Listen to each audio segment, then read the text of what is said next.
very scary thing.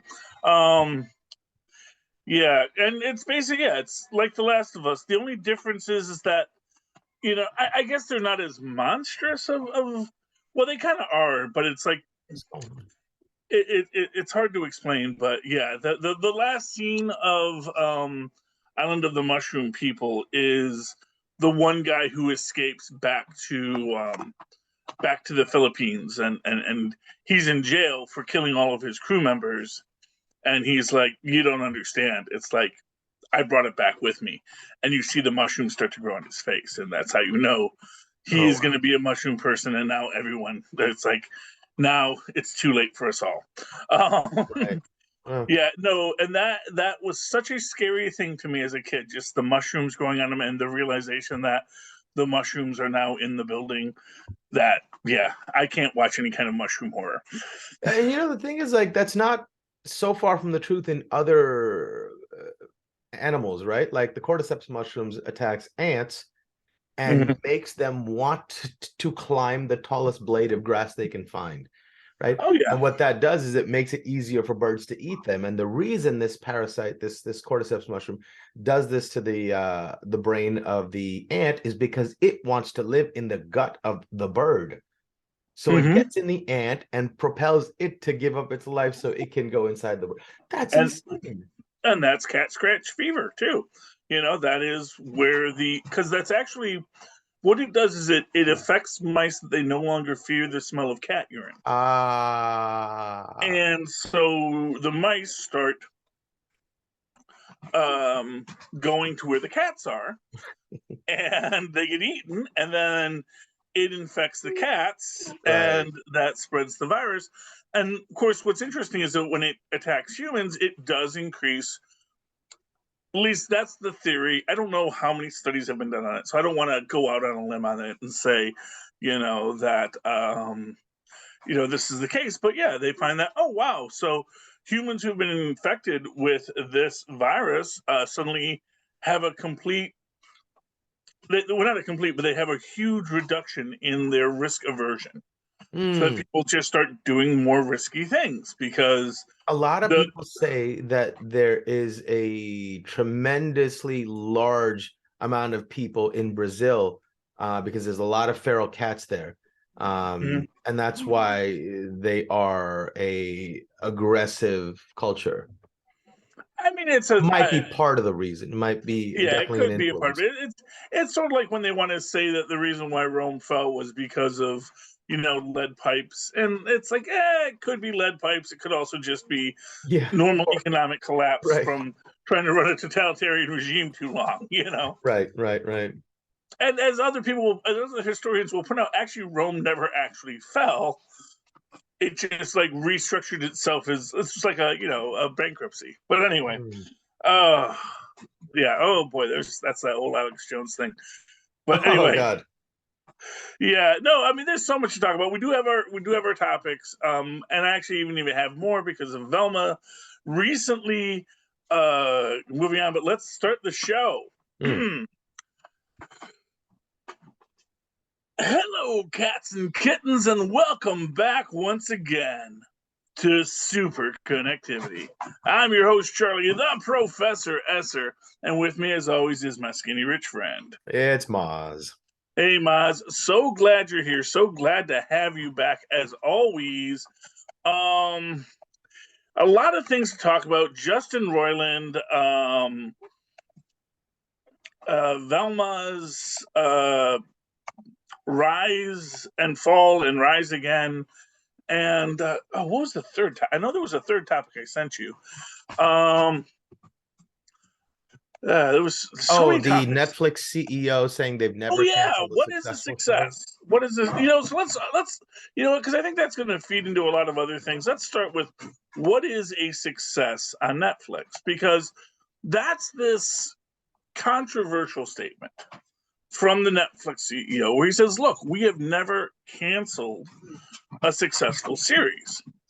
But that immediately opens the question of what is a successful series.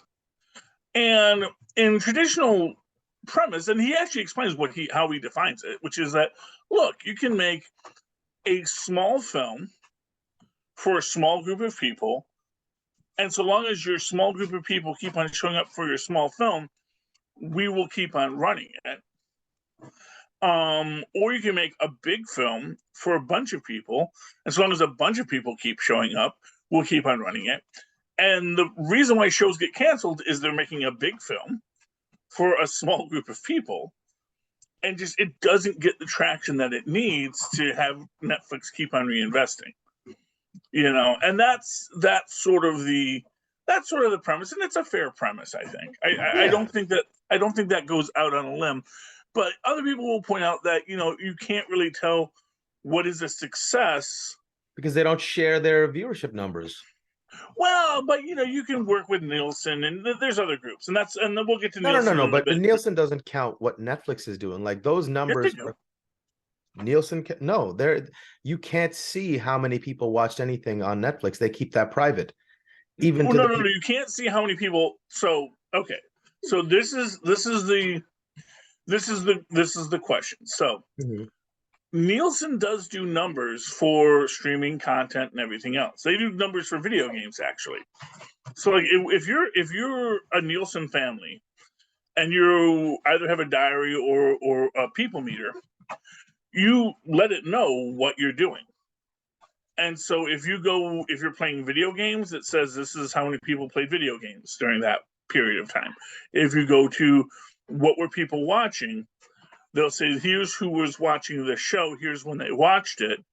And it's written in your diary, if you're following the diary rule, that, me and my wife, we sat down, we watched Velma this week, and you send it off to them. And then, next week they're going to have, these are the overnights and these are the long-term Nielsen ratings. So Nielsen... I think from what I'm seeing, they have like how much people watched each service, but I don't think they're measuring how much each show is being watched. Well, they do. Well, no, they do. They do. That's been a long-standing gripe that a lot of the people that sign contracts with Netflix to produce stuff is they're like, oh, we're going to keep those numbers secret. We'll let you know if it was successful or not, but we're not going to tell you what your numbers are.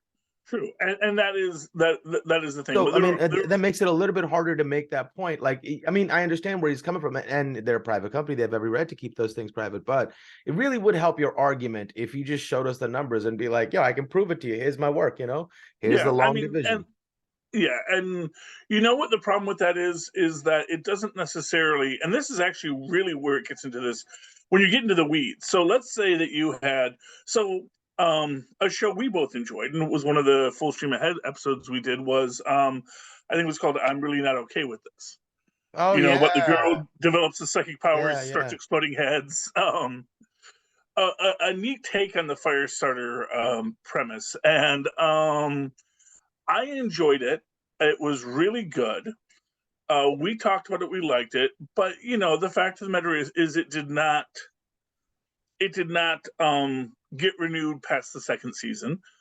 And to be fair, that's because it was, even though it was a low budget film, as far as I knew, it was just you and me talking about it, No, I thought there was a good buzz about it, on social media and whatnot. It touched on some interesting premises and it was timely, and I thought it was written really well and acted really well, directed really, shot really well. It was a very good show. But it seems like that happens to a lot of the shows that I really end up liking, like Counterpart, that show on Stars got canceled after 2 seasons. There was that other J.K. Simmons project where they had like this hidey hole in their house that let them go to another dimension or another planet. I forget what it was called, but it was so good, and that got canceled. Then there was another show on Netflix called The OA, which was like this really weird, unbelievably weird, but unbelievably charming show about this guy who kidnaps a bunch of people and keeps them locked in these rooms, and they figure out some way through some forms of their body, whatever, they can travel to different dimensions and escape their captivity. Fascinating show. And Bright Martling wrote 5 seasons of it. They did, I think, 2, and then they canceled the show. It was so good, but but the thing is this is the thing, and this, so going back to the first show, it was a small show, so it didn't have to have a huge audience, but it did need to get some zeitgeistery buzz. Yeah. And the thing is, and it's sort of like when you go to look for people talking about it, that's a self-selecting group. So 10 Right. people in a chat room can make you think that everyone's watching this show. This is such a great show, but it's not going to be a big hit, you know. And you'll see this every so often when there's something that you really liked as a pop cultural reference, and then you suddenly realize that no one else really knows it. So, like for example, I read the entire. It's called First Kingdom, which was a great little like post-apocalyptic sword and sorcery sci-fi comic book. That was actually produced by Bud. It was produced by the Bud Plant comic book company, and yeah, it's a very Bud obscure. as in Anheuser-Busch, Budweiser? No, Bud Plant. Bud Plant. It's Bud Plant is, and I don't even know if they're still around. Let me just check this out here. I just First thought you meant like a Budweiser bottling plant, like Bud Plant. Kingdom. No. Or Bud Plant, like we're talking about THC. Well, you know, I don't know if that might be part of the rest. Yeah, First Kingdom, number 7, Bud Plant. Jack Katz is the producer of it. He created these back in the late 70s, you know, and they're you know they're a really delightful. They're a good set of comics. And like I said, when I was a kid, I ate them up because Bud Plant said the entire First Kingdom line. Here, let me see. Can I share? Yeah. I'll show you some of the Hold covers of on these. 1 second here. Let me look for where you share things on It's going to be this. on the bottom of the screen, the little green button with an arrow. Yep, there it is. Perfect. Lovely. So let me go share. And so this is just to give you a sense of what it was. And make sure you hit the button to share sound. Otherwise, yep, I'm doing it right now. Okay, can you see that? Yes. Don't need the Burger King commercial there. Or sorry, McDonald's, yes. But yeah, so you see it's like, you know, it's your classic Gotcha, know, gotcha. sword, sorcery, arts, and it's all based like back in like after the fall of man, and then the rise back to humanity, and then the eventual rise back into becoming a starfaring humanity again, which is cool, as Yeah. you do. And I really love that. And the only problem is that you know, as it turns out, how do I stop sharing now? There you go, stop sharing. Um, and the only problem is that it's super obscure, and so I could make references to the gods of Hellas Voron, which was a great go-to phrase for me back in my youth, but no one knows who they are. And it's great and it's wonderful. It's one of the, and really, it actually is cool because you actually got all these like intros written by like Larry Lieber. In fact, Stan Lieber, who is Stan Lee, wrote one of this, but he doesn't sign it Stan Lee. He signs it Stanley Lieber in one of the intros to it. So, you know, Jack Katz was a guy who just said, you know what, I'm just going to make my own thing and I'm going to do it. And Bud Plant, you know, put it out there and they sold a bunch of copies. And I have them. But it gets obscure because you have to capture the zeitgeist to really grow as a show. And unfortunately, some shows don't. And when you're putting these out, you know, that's sort of the thing. Because one thing that we've seen with Netflix is that once there's an interest in a show, so like, for example, stuff like Arrested Development, they brought back, they're more than happy to bring a show back if there is a zeitgeist and a push for it. Right, but if there's no the danger becomes the further away you get from when it happened. All those actors are doing other things, and to get, you know, those group of people back together in the same way to produce a product similar to what they did before, it's a tall order. It is, and that is the crux of the problem with what is a success at Netflix. You know, you want to believe that a show is doing well, but you know, if there's not anything in the show that's transferring from one point to the next? It's harder to say, And for what it's worth, that's why, just to get into the whole thing of it, that's why shows that are based on existing IP become the dominant life form. I will say this though. I mean, we've always lauded Netflix for being risk takers, willing to take on projects and put money into projects just to see if they would work. Yeah.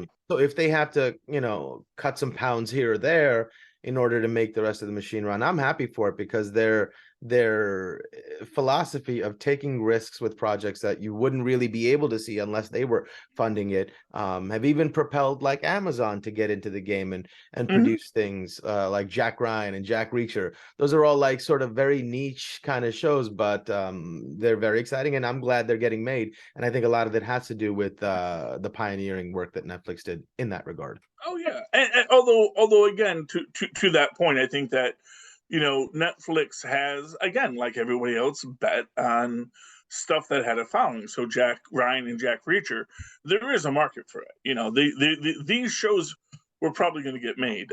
Daredevil and Luke Cage, they're probably going to get made as shows somewhere. Netflix kind of just got there first and was able to put up the seed money for it. But the fact of the matter is that there was always a following for that. What is more obscure is when they go out and they do pick up something small just to see if it will click, and you look at something like Stranger Things. And Stranger Things, there's not a reason for it to be a big hit. I'm going to be honest, I still have not watched the most recent season of Stranger Things. But the fact of the matter is that it is a big hit and didn't have anything to build on except, of course, 80s nostalgia. Right. Member berries. Yes, but you know what? That's a thing. Yeah. One thing I am very much enjoying right now is that 90s show on I've Netflix. heard good things. I didn't want to give it any attention because I was afraid it was going to be bad and tarnish the memories of these characters, but people seem to be reacting pretty positively to it. I'm excited to check it out. I mean, look, I will say this: if you like that 70s show, you'll probably like that 90s show. Right on. I would love it if there was a character from that 80s show that would show up in it, but that's a whole other bag of hammers if you remember that 80s show. I wish I didn't. Yes, that's okay. It wasn't that good, but it wasn't that bad. Fair enough, but yeah, like you're trying to fill some shoes. Do a halfway, heartfelt job. Yeah, they were doing a different thing, and you have to sometimes. And in this one, they're going back to the exact original. Hey, teenagers in the basement smoking pot, because you know what? That's evergreen. And then the adults upstairs having their cocktails, thinking they're any better. Exactly. So it's a lot of fun, and it's been enjoyable. And what I'll tell you is, it doesn't have to grab the zeitgeist as much because it already has its own zeitgeist. It already has its own universe, and it's a continuation. It's an in-universe continuation, which gets its own carrying over, and so I think that's going to do well. What is interesting, and this is a show that does need the zeitgeist, so I do want to throw this out there, is Poker Face on Peacock. I've seen trailer or like ads for it. What is this about? So it's about a woman that can just always tell when someone's lying. So it's about a woman.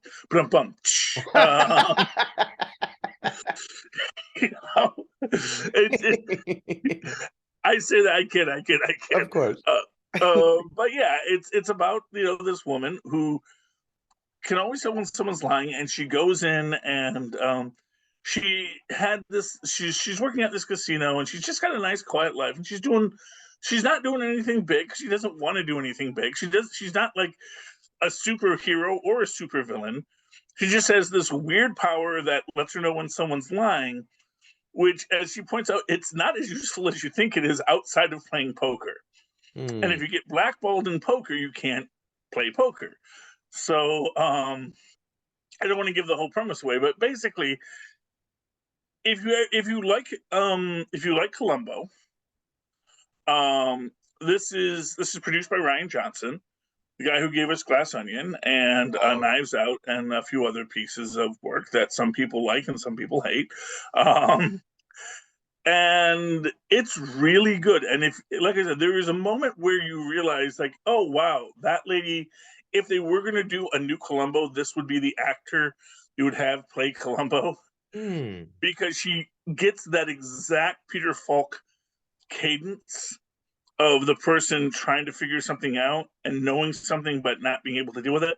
Although there's a twist on this in that she's not a cop and she's not trying to catch anyone.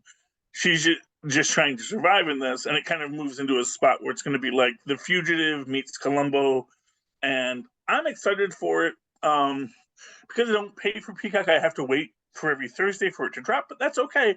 I like when shows drop on a regular basis, you know? Yeah. I don't need to watch everything right away. Yeah. And along those lines, that goes into what comes out as the next big surprise of the world, which is that Velma is actually doing really well in the ratings. Oh, nice. Yeah, it actually has like, even after, like, you know, so you had your initial Curiosity downloads, which was huge.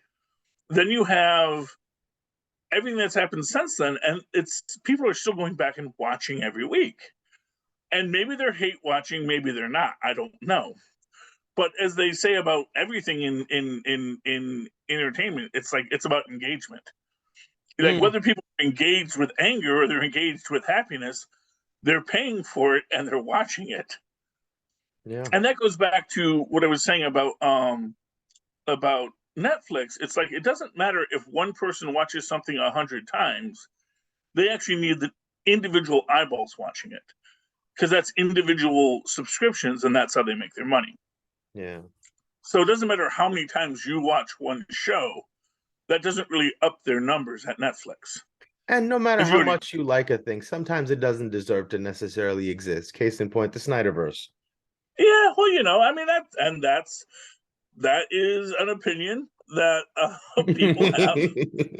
See, to me, and that's my biggest thing with Velma. I really don't care that other stories exist. And like, if you were super excited about the Snyderverse and you were so happy that it finally got put out there, it's like, okay, you know, I mean, you know. But I think for the rest of DC fans that were just waiting for something good to happen and just let this thing fade away into the past, like, no, let's drag its dead body out, parade it around town, and everybody will pretend like it's, you know, the king's got clothes on. Yeah, you know, not everybody likes the same things it puts us behind, you know, like we could have built something better by now, but we had to no, all these complainees are out here picketing and, you know, pitchforking. So let's waste another 5 years in this, you know, quagmire of a situation. And that, my friend, is the basic problem with DC and Warner Brothers in general. And now, Matt, people are mad about James Gunn coming in and also writing roughshod over the DC universe and canceling shows. Still not canceling The Flash. No, but you know what the funny thing about it, man, they must have made a banger of a movie though, because like it must be so good. Michael Keaton was in it, like all these people were in it. It must be so good that they are not willing to walk away from this situation. You know what? But to me, I mean, that's the Black Adam conundrum. It's like, I like Black Adam. I know you enjoyed Black Adam too. Yeah. It was a cool movie.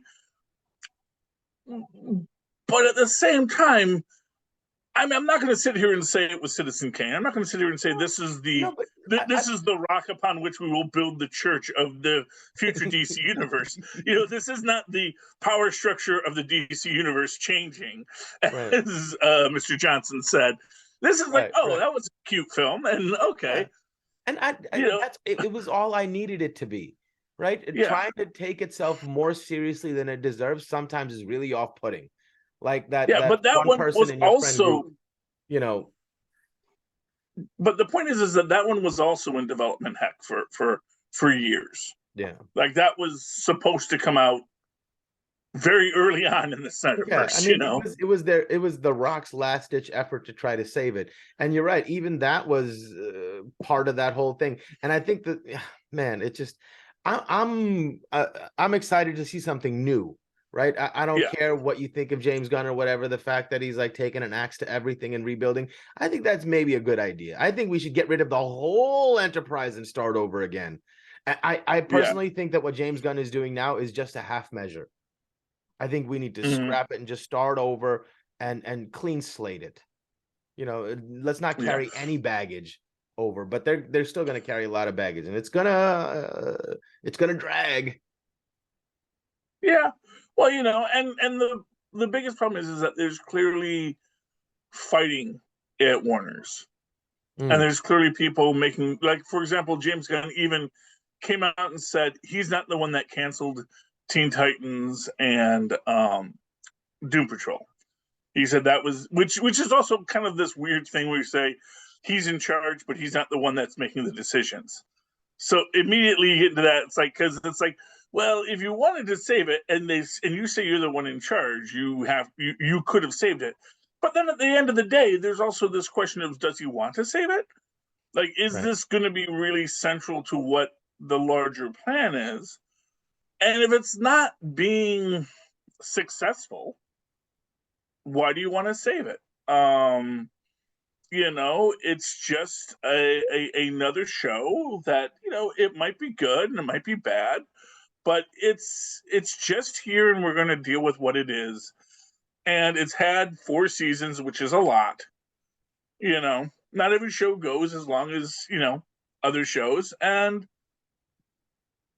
if you don't have a built-in audience, and for what it's worth, Teen Titans and Doom Patrol, both because they have to dance outside of the DC universe in their own ways, don't get to have that larger connectivity the way that Marvel Mm, characters like Ms. Marvel or Hawkeye do. That they get to be a part of those things and they right. get to be in it. And even She Hulk and Daredevil, when they come into these things, it's part of this larger story. And so when you say we're going to have these guys off in the corner, but we're going to actively kind of not let them be a part of this larger story, even if we're going to reference these other people, it kind of hurts itself because you don't know where it goes next. Right. It doesn't feel like required watching. And sometimes Marvel goes too heavy-handed in the other direction where people are like, my God, how much stuff do I have to watch to be able to watch the movies and understand what's Yeah. going on? So there's a complaint on that side too. But I prefer that over this because had I been compelled to complete the story and watch these shows, I probably would have. If the world Yeah. at large was interesting enough to begin with. And maybe that's the reason they keep these things separated, because it's like, man, we don't want to infect these good shows with the mess over there. Let's get Yeah. But that's the Inhumans conundrum, because that's why Inhumans refused to let themselves be tied into Agents of S.H.I.E.L.D. because they were afraid Agents of S.H.I.E.L.D. was going to be the non-canon thing and the problematic thing, and never realized that they were the problems themselves. Oh my God. And that really, the Agents of S.H.I.E.L.D. is probably really well positioned to come back, as I've often said in Secret Invasion, to have something come back with it, whatever it'll be, I don't know. But just the idea that this thing exists, but that this idea of, I don't want to be a part of that, like, I think that's a bad choice. That's always a bad choice when something is even at least relatively successful. You want to sort of let yourself weave into it, and to try and deny it, especially in a group like Marvel, which it's all connected is its catchphrase. Well, they got their Um, day to shine, and man, was it satisfying watching Black Bolt's head pop. yeah, well, Because that I got was to tell you, I don't know what other roles that actor has played, but I thought he was terrible in this role. oh no, he's terrible as Black Bolt, and he's very good. That's the guy who plays Pike on Star Trek Strange Oh, New Worlds. Oh, Yeah. okay, gotcha. Oh, wow. Anson Mount, he's a fantastic actor. He just doesn't know how to do silent acting, and it might also be that the director didn't know how to have him do, It you was know, it was so on the nose, so overacted, so yeah, it is indicating with everything that he was doing. yeah. You Well, know, exactly, and you have to talk with your eyes with that, and I like I know, said, but yeah, he was like it was yelling with his eyes constantly. You know what I mean? yes. Well, that's why I say he seems a little bit dyspeptic because it seems like he just always had an upset stomach. Which Yeah, I guess if you're yeah, holding it yeah, in all the time, maybe you do. So maybe that was a choice. But either way, no, his performance as Blackbolt is not that good. His performance as Pike is amazing, and he has really cemented himself as Pike now, yeah. which I think is a good thing, And they may even do another split timeline where Pike doesn't wind up in the chair. So that'd be good. So it'll be neat to see where Pike goes next and where Strange New Worlds goes next, as it builds into that early Enterprise. But yeah, it's all very interesting. How these shows get put together and how they fall apart. Speaking of which, let's talk real quick about Justin Roiland, Oof. who hit a wall recently. Or not a wall, but so all facts on the table. We don't know exactly what's going on, but we know that he was arrested for felony domestic abuse, which is bad. Didn't they Because find like illicit like material on his computer too? oh, I don't know. I don't really read those. Here's the thing. I don't like to go too deep into any article about any case before it's actually being adjudicated because there's so much that's just oh, and they found this and they found that, and it's the old how to get ahead in advertising cliche about the bag may have contained heroin or it may have contained plum pudding, Fair enough. you know. Which is just this idea that people can say all sorts of things because that's not legal testimony. So they can say, "Well, I heard that they found XYZ on his computer," and that's possible. And to be fair, and again, this is one of those weird things where it's like it sounds bad, but it's like I don't want to kink shame someone because they like something that is untoward if it was Yeah, no, done no, legally and but I think it legitimately. was like illegal and Okay, well, if it's illegal stuff, it's illegal. It's like right. you know, it's That's what I think. From what I've and again, I didn't really want to look too much into it because I haven't watched Rick yeah, and Morty in years. Um, yeah, but but I think the fact that they're going to try to keep the show going without him, it's just going to be a waste of money to find out that it wasn't going to work, in my opinion. well, see, I actually so there's two. This is my argument on this. I actually think they made the right choice, and here's the actual deeper aspect of it. I think Justin Roiland, in not making a big stink about it, because they took him off all of his shows. Yeah. He's not on Solar Opposites. He's not on any of these things anymore. I think that's actually the best practical play because even though he's not actively affiliated with it, he still gets a creator credit on all of these. And so by union regulations, he still gets paid Right. for the work that's being done. If it fails, it just shows that, yeah, you couldn't do it without him. And if he gets adjudicated positively at the end of this, because, we're in a world of lawsuits and he could come out smelling like a rose at the end of it, I don't just like know. Johnny Depp has. That was a Um, different situation. yeah, well, that was also not. Yeah, that was a whole bag of hammers with that, and I don't want to get into that one either. But the point is that however this plays out, everybody is sort of being cautious and practical because all they said is that he's not going to be working on the show, he's not going to be voicing the characters, so his paychecks from those are gone. His creator by credit, even if they don't put it on the TV show, it still exists in the contracts. So he will still get paid on that. I mean, that's just union regulations. You can't take that away from someone. You can't say, well, since we fired you, you no longer get to be a part Yeah, of your own creation. and that's, you know, all well and good. I just don't think the show will be able to have that same vibe, or you're not going to be able to sell different voice actors for it. It'll be Well, different. to me, I think that's the basic question of how much of Rick and Morty was Justin Roiland anymore, and how much of it was Dan Harmon. Yeah, I mean, well, to me, it's going to be like when Steve Carell left The Office.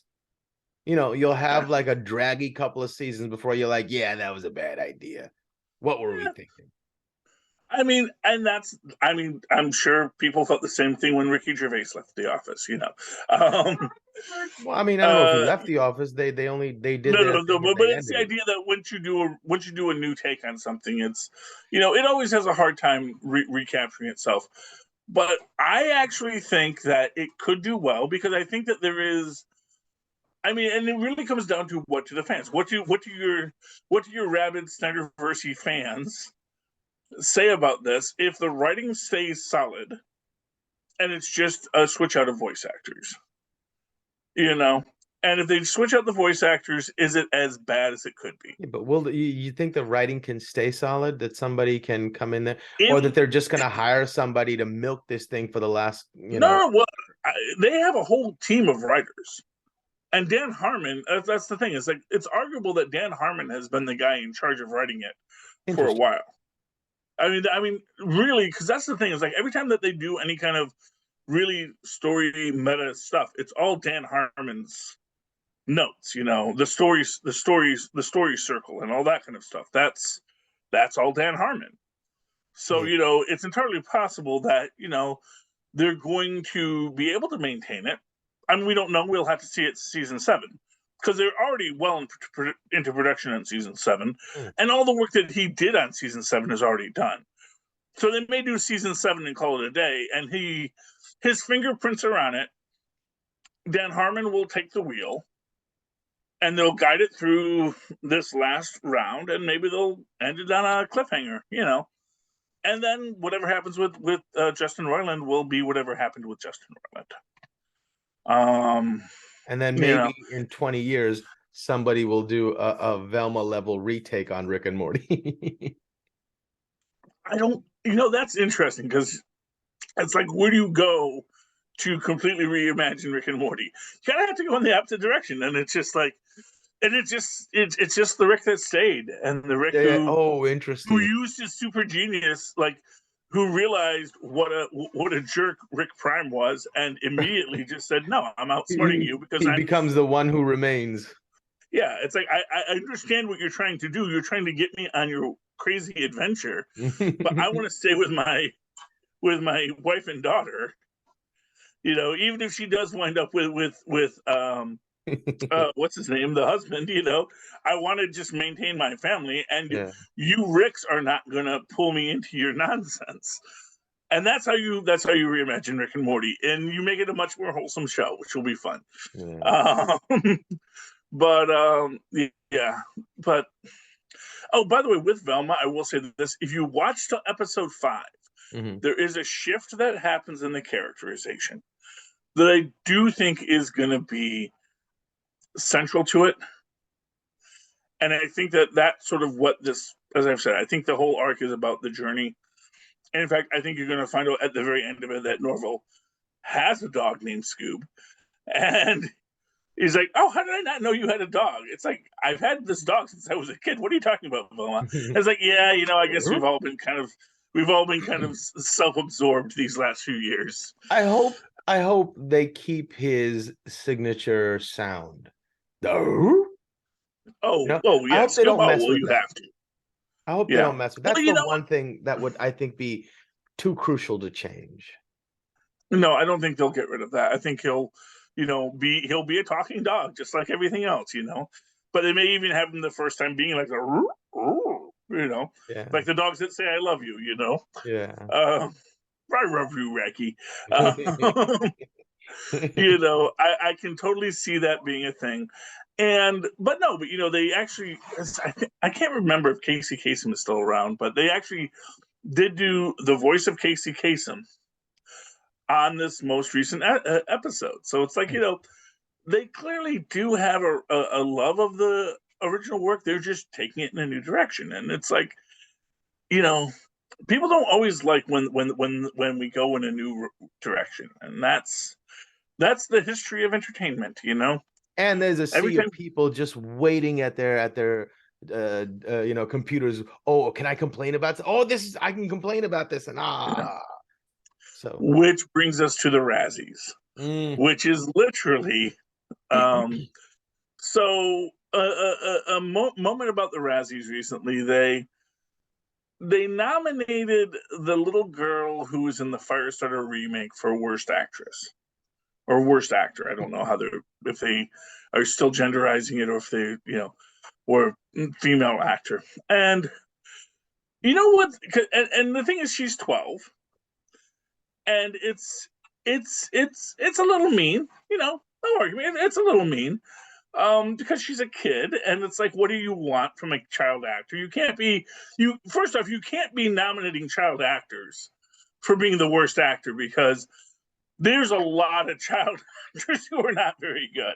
right. And to pick one out that was arguably actually pretty good in the role, that most people felt she actually was able to take the role and bring that Barrymore level gravitas to it, even if the rest of the movie was not as good. It is a thing, and to nominate her for worst actress just because the movie was bad seemed mean spirited. And of course, as soon as this was pointed out, mostly by a bunch of other child actors who were like, "Dude, that's not cool, man." Um, child actors who were not nominated for Razzies, including the kid who played Billy on WandaVision. Mm. He wasn't And he that said, bad. He was pretty no, he good. wasn't bad, but Yeah. but he was mad that how Oh, do you right, come right. at a kid? How do you come at a kid? And it's and you think back to kids like the kid who played Anakin in the Phantom Menace, Mm. who got badly bullied apparently, because and it's like, first of all, I don't know why anyone does that. I don't know why you're gonna pick on a kid ever. It's like, take that, small person. Right, right. But I mean, like, Star Wars fans are rabid, like they take it's like a religion to them. Which it shouldn't be. It's I like Spider-Man as much as the next guy, and I actually tried to dedicate myself to the premise that with great power comes great responsibility. And I believe this in my heart, and I do actually think that those stories give you a moral compass that is very strong and important. But I don't sit here being mad. I'm not the guy that's out burning pitchforks about things. It's like, let's just chill and understand that this was written by comic book creators and this was written by Right. George Lucas, and it's great and it's wonderful. But let's not. It's like, it's good to have a religion that puts you in harmony with the universe.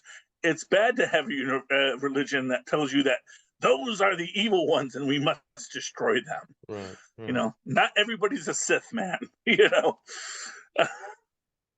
But anyway, yeah. So, but that's the thing. But of course, this opens up that basic question about the Razzies, which is that the Razzies are, by their nature, meant to be in good fun of being a bad film,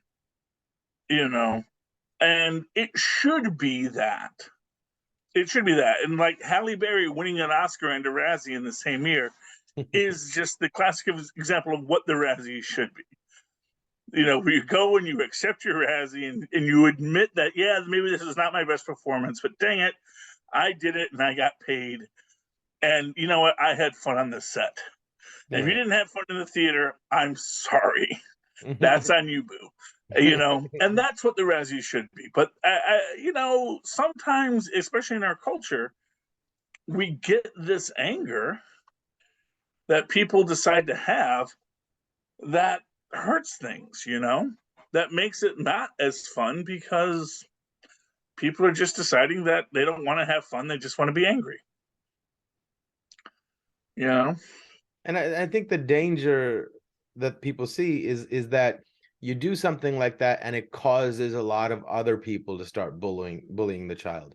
Like the Razzies in of itself, Exactly. poking fun maybe isn't that bad, but I think with times the way they are and people that are not able to control their emotions as well, and social media Yeah. giving you a platform to express those unformed, unthoughtful emotions immediately before you have a chance to really analyze why you're feeling the way that you do, makes things really, really raw and dangerous.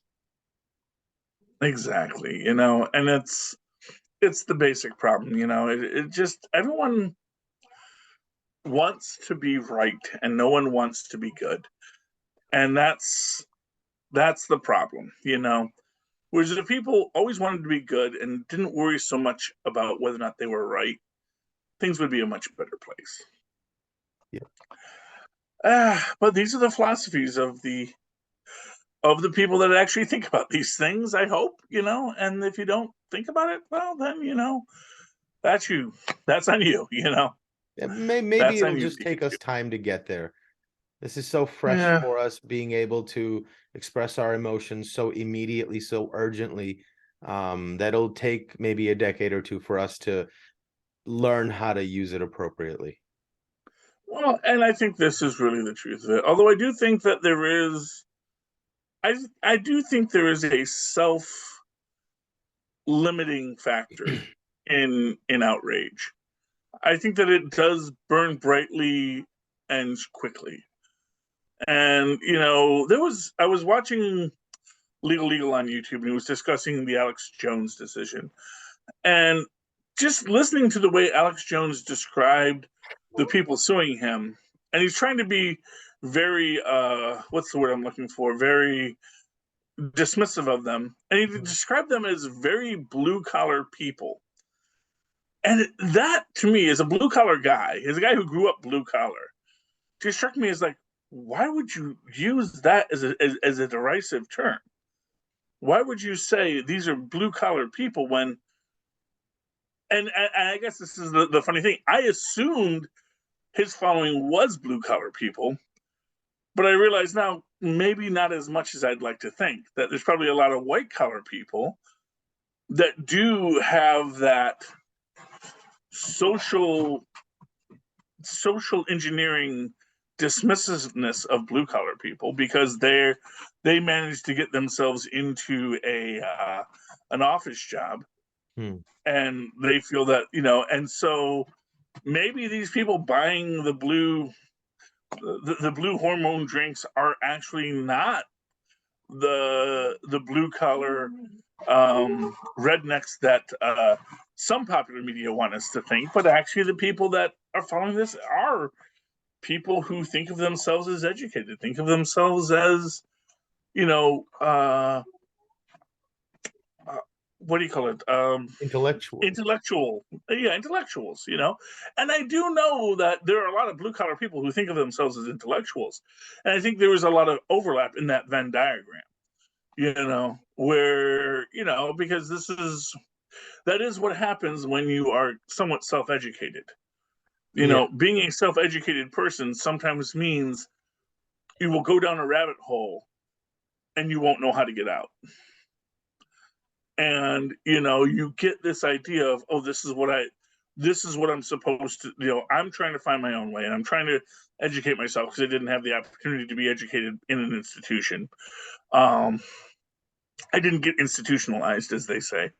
um and you know, and it can be very attractive, and it's attractive so long as you don't let it start to define your personality. So like everything you want to think about what Tesla could have done is great, so long as you don't start assuming that there's a conspiracy to destroy Tesla, and not just that, well, you know, he was limited by the technology of his time.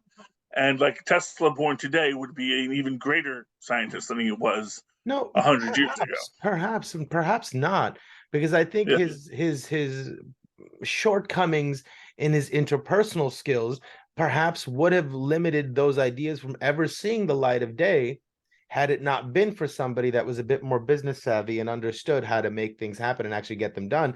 Yes, you have the technology and the idea and the understanding of how it should work, but we also need to disseminate it to the world. And do you know how to do that? I don't think you're very good at that. So unless you Well, I have would like to think I would like to think that Tesla, if he was born today, would actually be um, a theoretical physicist Mhm. more than a practical engineer. And I think that's where he hit his wall. Is he was a guy who should have been a theoretical physicist, and if, as a theoretical physicist, he probably would have done far more than he did as a practical engineer. Because as a practical engineer, he was limited by the physical constraints of both the world and the technology of the time.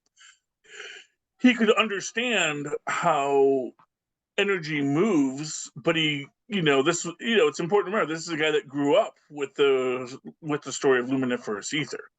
Mm. And if you think about luminiferous ether, which actually, full disclosure, I think there's more to luminiferous ether than people are too willing to dismiss, but that's because I'm self-educated. So it's this own circular logic. That goes to my basic idea of space having a physical reality that actually informs both matter and energy.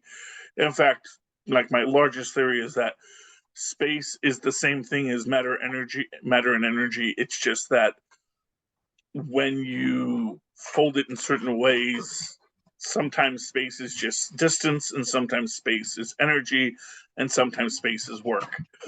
And sometimes space is just a physical object because you fold it in the right way, and now suddenly it doesn't allow things to pass through it as easily.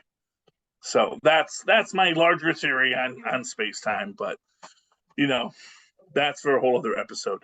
But I think that a guy like Tesla, who was good at math, um, could have actually revolutionized a lot had he been born later, because he would have been just an intellectual.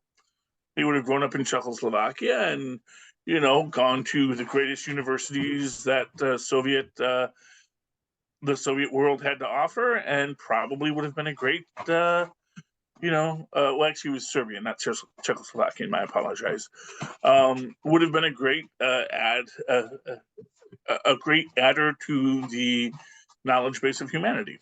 But we all live in the world we're born into, and not the one that we should be born into.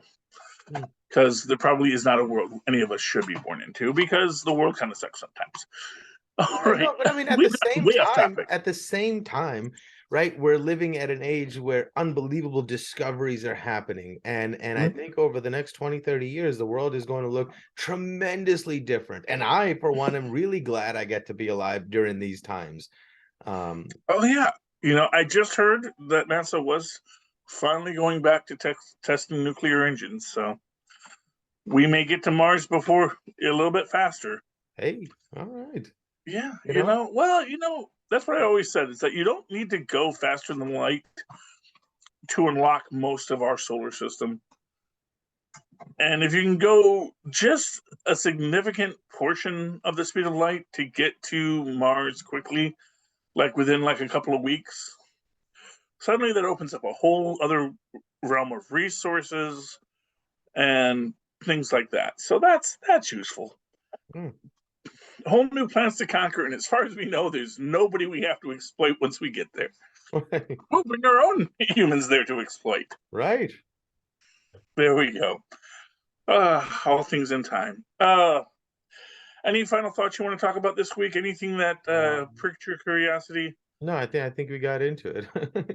Yeah, I mean, there's a lot to talk about, I love that they were able to use quantum computing for something other than computing, which is fascinating. What was and that? For the longest time, people were like, yeah, you're making quantum computers so you can do calculations and things much, much faster. But think about what you're doing. You're controlling quantized bits of particles, right? And using their quantum tunneled states to be able to do more functions at the same time as before. That was it. But if we're able to control, like, quantized energy in that way, that's the more fascinating thing. That's the stuff that up till now had been theoretical, but now they're using these qubits to quantum tunnel with each other, and theoretically they have made a wormhole between these two particles, which is fascinating. Cool. Absolutely fascinating, right? Yeah. So things Yeah, like that well, make me really, really hopeful about where we're going and the discoveries that I'll get to witness. I know, and that this is the thing. And again, as an uneducated person, I will say that has always been my fascination about how matter and energy moves through the universe, and just the idea of quantum tunneling in general is a really fascinating field that if you could only apply it to practical engineering, you might be able to do so much. And in that sense, like, that's where like a guy like Tesla becomes this guy who's like, wow, if this guy could have all that knowledge and be a practical engineer, could he build, like, if Tesla were alive today, would he be building a smoots drive that say, well, all we have to do is just quantum tunnel the object one Planck length to the left, and then we just keep on moving? And my picture went out. I don't know why that happened, but okay. No, But just the I idea can of still just see you. the ability to, yeah, okay. Well, it went out on my side, but just the idea of just moving at that speed, it's a possibility. Tesla could have been an amazing person if he had been educated. Fair enough, but I think we do have a lot of amazingly bright people working on these problems now. Oh yeah. So like we're okay. We're doing Oh, pretty I know good. we're okay. That's the thing. That's the thing. Is like, you don't need another Einstein, because we've got, after Einstein's we have a Hawkins, and then we'll have somebody else, and we have all these guys whose names we don't know because they don't have a funny picture of them on the internet. Right. You know Paul that's Giamatti's always the not thing. playing them yet on Yeah, Verizon but that's it. commercials. Yes. But that's the idea. It's like, like, there's a guy who just looks like a guy, and he's probably smarter than Einstein and Tesla put together, or a woman who is smarter than Einstein and Tesla put together, who's out there at MIT right now, just like our little Riri Williams, just saying, well, actually, here's how you would do it if you had to do Yep. it. Yep. Because that's the thing. Once you have a problem to solve, all you have to do is solve it. Now So you've keep got a on. purpose. Now you've got work to do. Ah, what a beautiful Exactly. thing. It is, and that's why I'm hopeful for the future. Even though I will be dead eventually, I know that there will be something going on after I'm Yeah. done, because people are going to figure stuff out. Yeah, but even now, I think the time that we get to be alive, the amount of change that we're lucky enough to get to see, most of society, most of humanity never got to see this much change in one lifetime like we are. I mean, very few. Yeah. There's been some jumps, but like, we get to be alive for one of the big ones. That's amazing. Well, honestly, the entire last, arguably 2 centuries, have been just industrial revolution after industrial revolution. In fact, to the point that now scientists are going to, well, I don't know if we're going to have any more industrial revolutions. No, it's yeah. We've had This is us reaching towards a singularity. That's the kind of change I'm talking about, right? Like brain-computer interfaces. Who knows what we can do with that? And it's like it's not calculable, really, the yeah possible consequences of the technologies we're creating right now. yeah. I think we're going to get to see some wild and crazy stuff in the next few decades. Oh, I know we will. I'm that's the difference, I will say, between you and I, just in that I'm more interested in what we can do in the physical realm. Mm-hmm. You're probably more interested in what we can do in the quantum realm. Or in everything, in space travel, like, Yeah, that's the thing. It's like if we can somehow meld consciousness into, like, machines, adopt more and more technology into us, and until we can maybe control a robot right out in space. Maybe that's the way we were meant to traverse the cosmos. Maybe that's the way we can traverse it without having radiation or all these dangers of space travel affecting us. Mhm. And we can actually, and then if we can just, like, put a helmet on, and then we're there, and the senses on our arms are being the nerve endings on our arms are being stimulated by, like, receptors on the robot, and we can feel like we're there. Maybe that's so. Well, I mean, and what you need for that is, it's actually, there's if you use a quantum entanglement communication system, wherein what you Yes. were observing right now is being communicated immediately back to you. See, quantum entanglement, and to be fair, okay, so I had this idea in college that space and time was actually not infinitely large, it's infinitely small. And the idea is that all of space and time is still arguably a single unit. But that because of the way that energy flows within that single unit, it looks like it is an expansive universe and an expansive time because energy and matter is flowing throughout the structure in a specific order, so that this is why you see quantum jumps when you are working with electrons.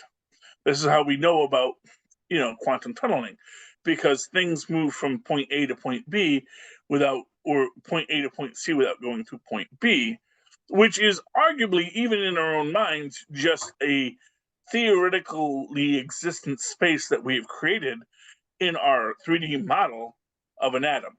So we assume an atom is a three-dimensional structure, which is an assumption in and of itself.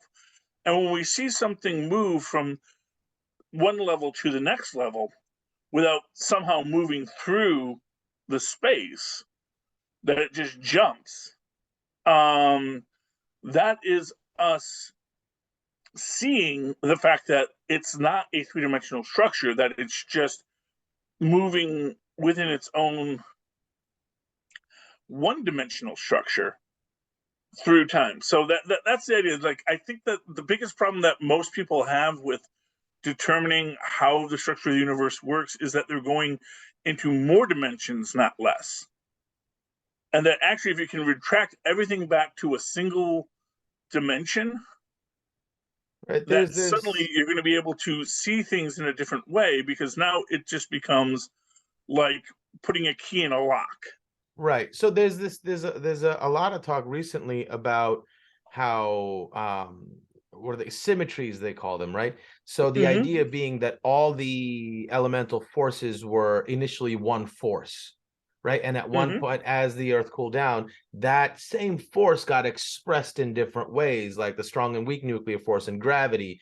All these things are the same force, and they separated at some point. And if you can do the math, you can make one force be seen through the lens of another force. So perhaps you're right in that sense, that it is all just one thing that we're seeing in different ways. And this is my theory. Like I said, an uneducated theory from an uneducated man.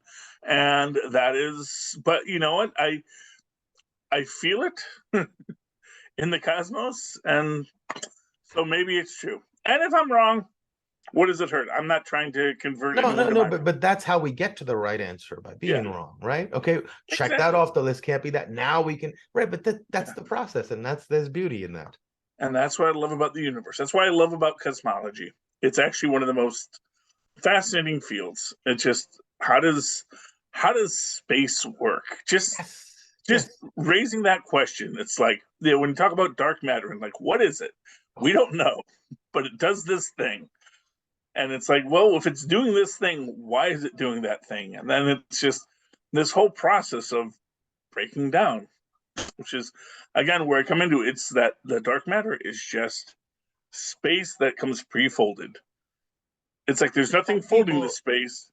It's just that the space is folded there. It's wrinkly. Some people have posited the idea that it's the term they call it is quantized inertia, right? So like the galaxies are spinning faster than they should for the amount of matter that's in there. It shouldn't be moving that fast. And some people are saying that what it's doing is dragging against the fabric of space-time, and the inertia of it is actually moving space-time. So space-time itself is the inertia of the space-time that's being trudged along, is providing the extra gravity. That's a fascinating idea. I mean, who knows, but what an interesting way to think about it. It's a great time to be alive, Mozz. I think that's what we can agree on. Indeed. It's a great time to be alive. All right, Mozzie. Any final thoughts tonight before we go to go to I think that was it. that was it. That was the final thought. Right. And hey, friends, do you like my amazing Capes and Lunatics t-shirt that comes in extra fat guy sizes? Because I am an extra fat guy, as well as small sizes for you teeny people. Please go to Linktree, that's linktr.ee/CapesandLunatics. There you'll see all of our merch, as well as our ways to pay us money from Cash App to Patreon, and all of our shows. Likewise, if you don't really want to give us money, either by buying yourself neat, awesome items or just giving us money for all the hard work we put in, you can just write to us and give us your uneducated opinions or very educated opinions. If you have a PhD in cosmology, please let me know how wrong I am. And write us at CapesandLunatics@gmail.com. That's CapesandLunatics, all spelled out, at gmail.com. Or call us and give a lecture, which we will play on the air happily at 614-382-2737. That's 614-38-CAPES. And then, Mozz, how can people find you if they so desire? Oh, they can email me at mozzmanzor@gmail.com or find me on Facebook under Mozz Manzor. That's MOZZMANZOOR. And of course, you can always write to me in that old-fashioned email way our mothers and fathers once did at superconnectivityblog@gmail.com. That's superconnectivityblog, all one word, to gmail.com. And find me on the Twitter as I live tweet things when I feel like it at Charlie Esser. That's CharlieEsser. Look for the two E's in the middle. For quality. Bing. Thank you, Mozz. Thank you, dear friends and dear hearts, for coming back once again to connect with us. Not tomorrow, but next time. It will be the 400th episode of Superconnectivity. And I've got to decide what we will do, but we will definitely be wearing our Superconnectivity t-shirts, team logos, and everything for next week. So definitely check out the video for that. And please super connect with us again. Good night. All right.